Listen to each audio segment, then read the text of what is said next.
What's up, gamers? You're watching Papa Jumpluff, and today I've got a deck profile. We're going to be taking a look at a deck that has been seen on the channel before, previously referred to as Hot Dogs, but this deck at its core is revolving around Blaine's Arcanine and Entei as an engine to put a bunch of energy onto the Blaine's Arcanine as fast as possible, because you can attack for 120 very consistently. So without further ado, here's the deck profile. I'm going to give the Pokemon first, and then I'm going to go through the trainers and then the energy. So let's see. All right, so first off, we have for Cleffa. For Cleffa is like a format staple in the Pokemon Wotc20 format, based to Skyridge. You're going to see a lot of this in a lot of deck profiles. There's a few decks that do not want for Cleffa, but with the limit to the trainers being at 20, you really want to be able to refresh your hand. Is you want more utility trainers in more of your decks. So we've got the 4 Cleffas. It's a very slim Pokemon line, so we just have the 4 Blaine's Growlithe. This Blaine's Growlithe in particular is sweet because it has Stoke. Stoke lets you ramp. You essentially just search your deck for a fire energy, and you attach it to Blaine's Growlithe. Most often, your opponent is going to have a Cleffa against something like this, so unfortunately that puts that attack success essentially is based on a coin flip. However, it's still better than the other Blaine's Growlithe, and in addition to that, you have Body Slam as the second attack. This is sometimes necessary. Your opponents will sometimes have a Mr. Mime, and Mr. Mime's Pokemon Power Invisible Wall negates all damage that is over 20, so it's necessary to have an attack that can deal 20 damage. And what's especially sweet about this one is on a coin flip, you can paralyze the Mr. Mime, which will prevent it from being able to retreat through conventional methods. So to go along with that, we have the 4 Blaine's Arcanine. You'll also notice here I have 2 English and 2 Japanese. Here in the Wotc20 format, it's kind of like we're looking at Pokemon as from a gameplay point of view. If you can use the card and enough people know what the card says, and if it's quick enough to look up a translation, you can most certainly use a Japanese card. They also tend to be less expensive than the English cards. So, you know, I'm thinking of this as very much like a player's first kind of thing. Like, even, you know, if you have to play cards that are in beat condition, buy the cards, play the game, enjoy it with your friends, enjoy it at your local game store. Oh, and to go over Blaine's Arcanine, like, so most of the time you're going to be firestorming. 120 damage is enough to knock out any Pokemon. I don't believe there is a single Pokemon that has fire resistance, and as you know, with these vintage formats, 120 is the maximum amount of HP you're going to see. Yes, discarding 3 fire energy is a very hefty cost in order to use this attack. However, you are knocking out any Pokemon.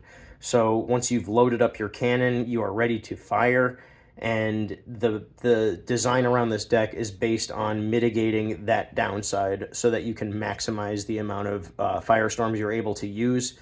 And then once you've downed 3 to 4 of your opponent's Pokemon, you can kind of just coast with Heat Tackle for a while. It's 40 damage output and 10 damage recoil, so you can do that 8 times without knocking out your own Blaine's Arcanine.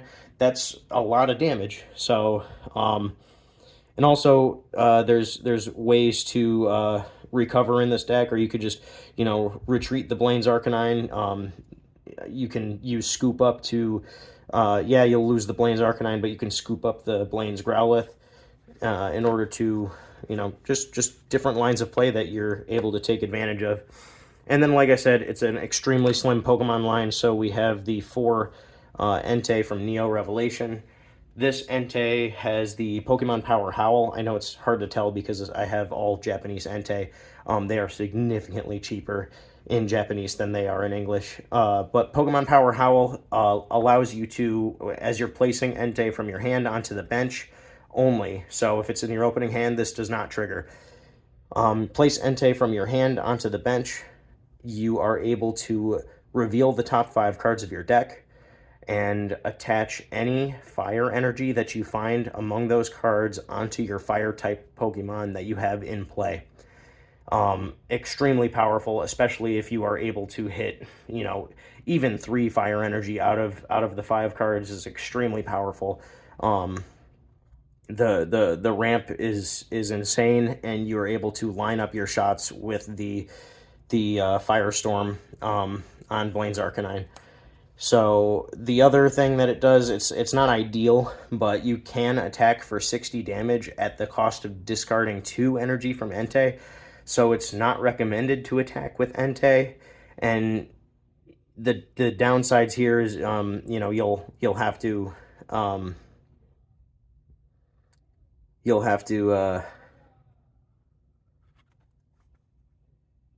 yes, you'll just be stuck on really low damage for an extremely high cost.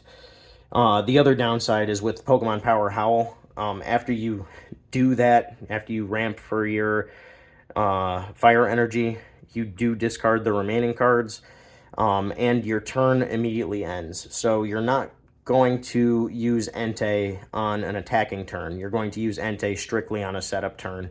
And unfortunately, sometimes you do get very unlucky with your Enteis. It just is what it is. It's a high risk but very high reward deck, and it has a extremely high skill ceiling, but also there's a lot of variance here. With that said, Entei is not your only way to ramp in this deck, and we'll go over that shortly. For now, we're going to go over the trainers. So to open it up, we have 2 Professor Elm. I prefer Professor Elm in this deck because decking out is a concern.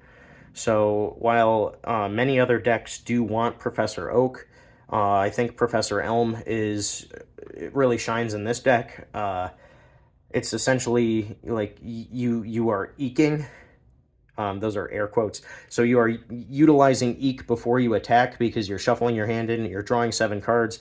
Downside is you cannot activate any trainers in the next 7 that you draw. So that's that. And then I just want to show you alongside of that, we're looking at our other way to ramp, which is 3 copies of Blaine. Blaine puts a blanket effect on your turn. It says during this turn, instead of attaching your regular fire energy card, you can attach 2 fire energy cards to one of your Pokemon with Blaine in its name. So being that this is a blanket effect, you can play a Blaine for the turn, then you can play Professor Elm, saying like, you don't have 2 fire energy in your hand, so you can play Blaine, then play Professor Elm to try and find the 2 fire energy so that you can do a double attach to your Blaine's Growlithe or Blaine's Arcanine. Extremely powerful. You cannot activate 2 Blaines in the same turn. Doing so will not allow you to attach a 3rd fire energy, but still it is very potent. Think about, you know, Dark Patch from the EX era of Pokemon. It's extremely strong in this deck.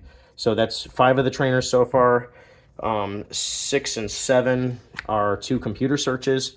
You want to be searching out your necessary cards for the line of play on any given turn. 2 computer search is pretty standard for the format. 8 and 9 are 2 copies of Item Finder, another pretty standard to every list in Wotc20. Being able to reuse trainers that you've already used throughout the game, or trainers that you might have pitched away to a computer search. 10 and 11 are 2 copies of Pokemon Trader.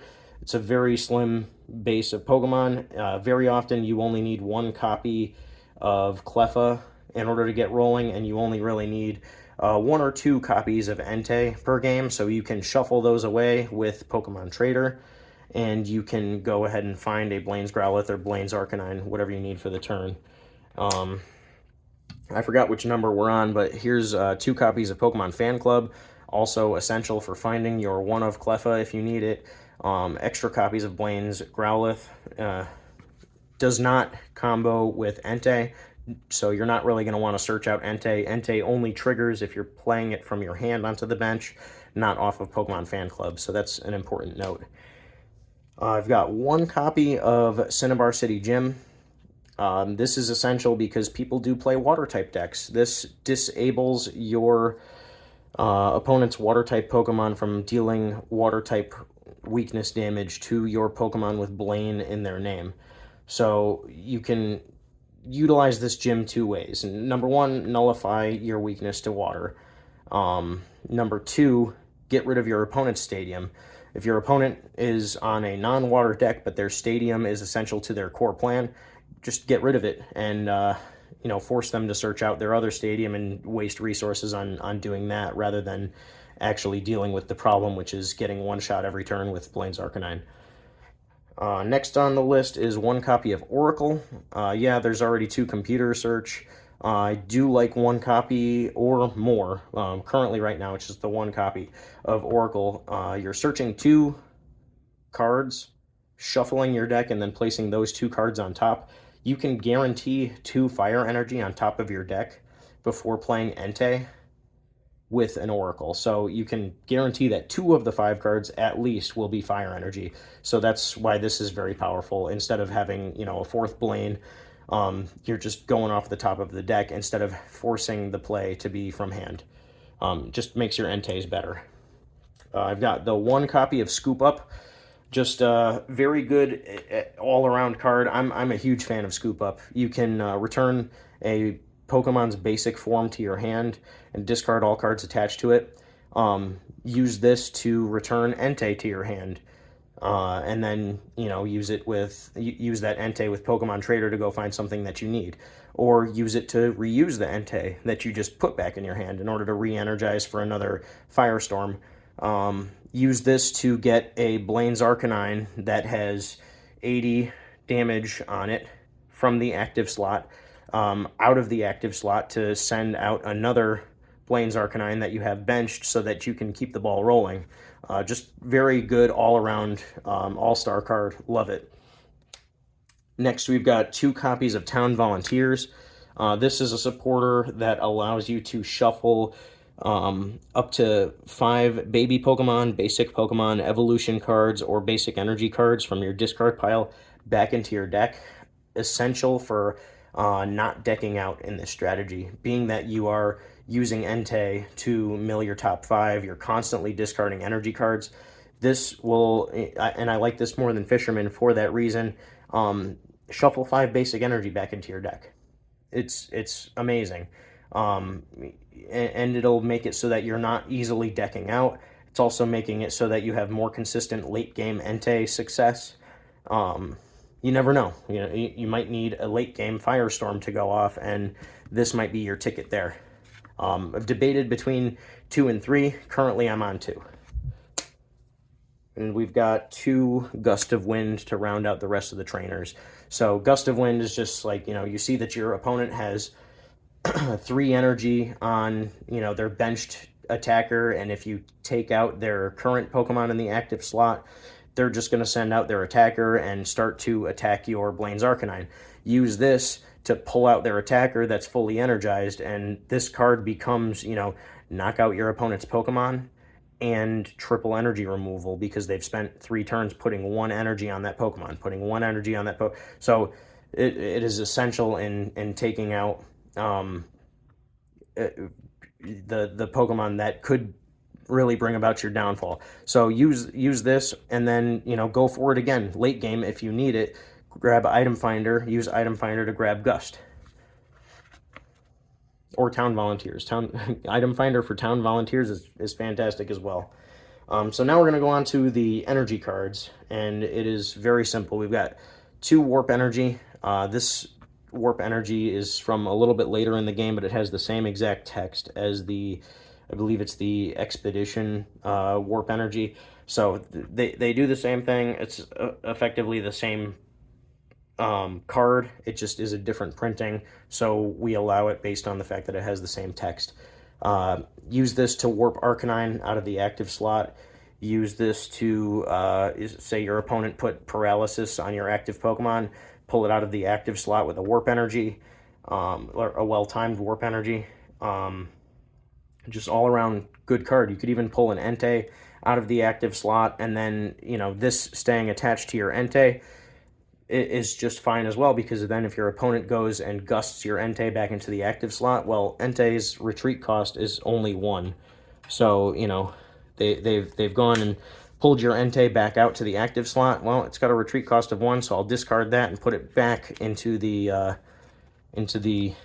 bench and send out my attacker again. So 2 of those, and then we've got 22 fire energy, which is an extremely high count, but it just brings up the consistency of the deck to where you want it to be. You are going to be discarding a lot of fire energy. You need to be activating Firestorm as often as possible in order to, you know, succeed with this deck.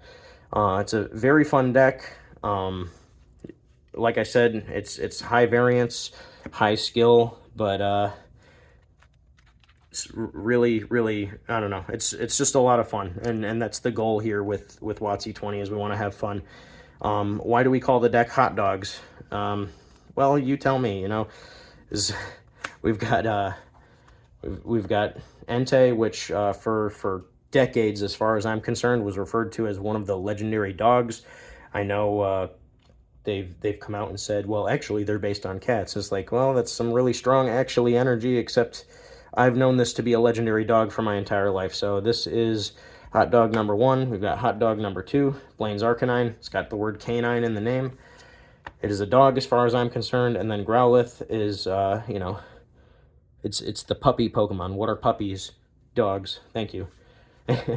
So this is hot dogs, and I hope if any of you guys out there watching want to give it a shot, that you go ahead and pick up the deck, try it on your favorite simulator, and let me know what you think. If you would change any cards, let me know in the comments, and hope to see you around in a future video. Thanks for watching.